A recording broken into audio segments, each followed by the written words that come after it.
Olá pessoal, vamos falar hoje sobre a sequência dessa série que é muito boa, que é a série que a gente criou de hormônios.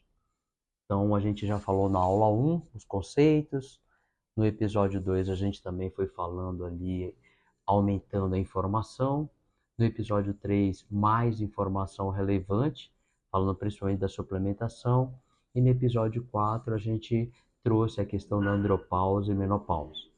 Então, resumindo, a gente está informando vocês quais são os cuidados que a gente tem que ter com o hormônio, como a gente tem que pensar em repor e qual é a melhor maneira de repor. Quais são os hormônios que tem no mercado? Isso a gente veio falando. Então, se você não assistiu essa parte, eu aconselho você a voltar, assistir o episódio um, 2, 3 dessa série, 4 também, que hoje a gente vai falar já de como a clínica, o instituto, ele atrai, reporta e ajuda o paciente a entender qual é a função exata do hormônio naquele entendimento dele que ele procura. Então, o nosso método de tratamento da clínica, ele envolve, lembrando para quem não conhece, a nutrigenética, a nutrigenômica, a questão do ortomolecular e a medicina de longevidade. Quando a gente junta os quatro métodos, as quatro metodologias, a gente cria um método. Esse método, ele então vai focar nessas dificuldades que o paciente tem, que ele traz para a gente. Então, no primeiro atendimento, o paciente ele traz o objetivo dele. O que, que é mais comum? O mais comum é, no caso, a mulher com sintomas de menopausa, a mulher com perda de libido e o homem, geralmente, com disfunção erétil. Isso é mais comum no consultório. É o que mais traz paciente buscando tratamento com hormônios. Mas eu digo para vocês que tratar com hormônio vai bem mais além disso. Então a gente pode tratar com hormônio para ajudar a massa muscular, a pele, para ajudar a questão de hidratação, para ajudar colágeno, para ajudar a parte intuitiva, a parte cognitiva, para ajudar também a parte relacionada à questão de longevidade. Então, inicialmente o paciente chega, a gente olha para os exames e vai entender como é que está o metabolismo energético dele, como é que está a questão da absorção de nutrientes dele, porque ela é muito importante.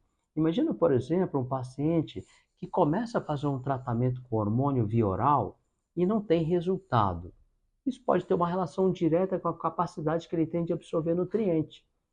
Então, quando o paciente tem essa dificuldade, até mesmo alguns suplementos como zinco, boro, cromo, eles acabam tendo dificuldade de entrar. E qual o problema quando isso acontece? É que quando isso acontece, mesmo que você faça uma reposição correta, calculando a dose exata para o hormônio, você tem dificuldade de manter um bom resultado. Porque se você não absorve o nutriente que você precisa para interagir com o funcionamento do hormônio, então você não vai ter o resultado final que você precisa. Então vamos pensar, se a gente precisa de um resultado, que é o mais importante, a gente não pode olhar só para o hormônio. O que muita gente faz nos consultórios? Coloca só um chip. Imagina só, o paciente tem dificuldade de absorção, ele tem déficits nutricionais e você colocou só o hormônio. Você acha que realmente vai funcionar? Na maioria das vezes, esse é o principal ponto de insucesso nesse tipo de tratamento. O que você tem que avaliar? É o paciente como um todo. Você tem que saber desde como está a parte nutricional dele, olhando para todos os grupos de proteína, vitamina, mineral, metal, eletrólito, carboidrato, oligoelemento, aminoácido e por aí vai, olhando para as cargas hormonais, como elas estão, olhando para a capacidade de absorção e pensando como um todo. Tudo interage. O fato de o paciente querer um resultado hormonal não significa que o médico vai trabalhar só com hormônio. Não, o hormônio ele é um detalhe, porque se a gente está imaginando que o processo ele é fisiológico, ele está rumando para um final de ciclo hormonal, então o mais importante não é eu me preocupar com o hormônio, mas sim como o que aquele hormônio está alterando no corpo para gerar aquele sinal e sintoma. E isso não depende só da quantidade hormonal. Isso depende de uma série de fatores que vêm junto com essa mudança de ciclo hormonal. Então, quando você olha para o todo, você tem uma chance maior de acertar. Com, a partir do momento que você faz essa avaliação dos exames e você tem em mente agora como é que está o metabolismo energético, a capacidade de absorção, como é que está o ciclo hormonal, quais são os hormônios que tem baixo, quais são os hormônios que se comunicam. Por exemplo, se você tem ali um aumento de prolactina, como você vai imaginar que você vai corrigir, então, o andrógeno e o estrógeno, se isso está alto? Então, o que está trazendo aquela prolactina para cima? Então, o médico, ele tem que raciocinar. É um trabalho dele entender o que existe realmente de alteração para ele ter o melhor resultado quando ele for para a reposição. O que eu vejo muito são colegas afoitos em querer passar o hormônio e aí ele não olha para o detalhe. Depois o paciente tem um insucesso e não consegue entender de onde vem. É comum vir no paciente em consultório e falar exatamente isso. Olha, eu estou tendo dificuldade, fiz reposição, não consegui resultado, estou desistindo. E aí você vai olhar para os exames, você começa a encontrar vários outros problemas que desencadearam ou dificultaram aquele resultado. Então entenda isso.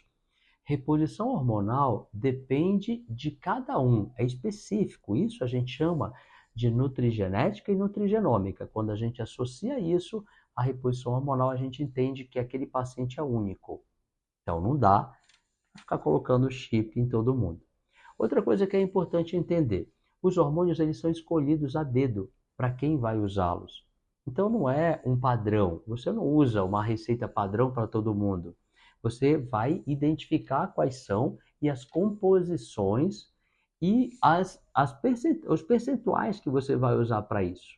Quando você casa todas essas informações, que é o que a gente faz no método, naquele momento ali sim, você está preparado para deixar o seu paciente tranquilo em relação a eventuais efeitos colaterais, porque vão ser mínimos, a capacidade que ele tem de resolutibilidade, ou seja, ele tem uma capacidade grande de resolver o problema que ele foi procurar, e terceiro, que ele tenha segurança. A gente sabe que mexer com hormônio traz insegurança, traz risco para o paciente. Então, trabalhar com hormônios que sejam menos agressivos, principalmente os bioidênticos, que são naturais, trazem uma margem maior de segurança para a gente. Agora, qual é o ponto-chave no nosso caso da clínica? É que além da gente fazer tudo isso de uma forma específica, a gente também trabalha com ortomolecular que vem por baixo, arrumando a parte molecular toda que foi alterada. Para quê? Para que a gente possa fazer com que esse paciente volte a ter um equilíbrio molecular como um todo, sem depender desse hormônio por muito tempo. Esse é o ponto mais importante. O que diferencia o nosso método do método tradicional? No método tradicional, o colega vai ficar repondo hormônio para você a vida toda. No nosso método, a gente repõe o hormônio para dar uma segurança de qualidade de vida imediata, mas a gente segue arrumando o ortomolecular todos os erros que a gente enxerga.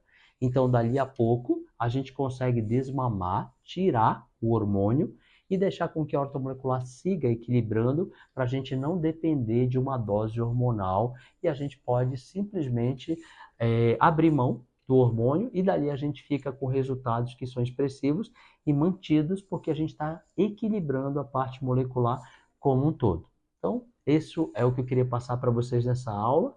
É uma aula que ela traz um conhecimento muito do nosso método, então isso é muito específico para cada paciente. Eu espero vocês que quem queira conhecer o Instituto, que entre em contato com a gente, que conheça e que saiba melhor como a gente pode tratar isso e várias outras doenças relacionadas de forma natural. Grande abraço.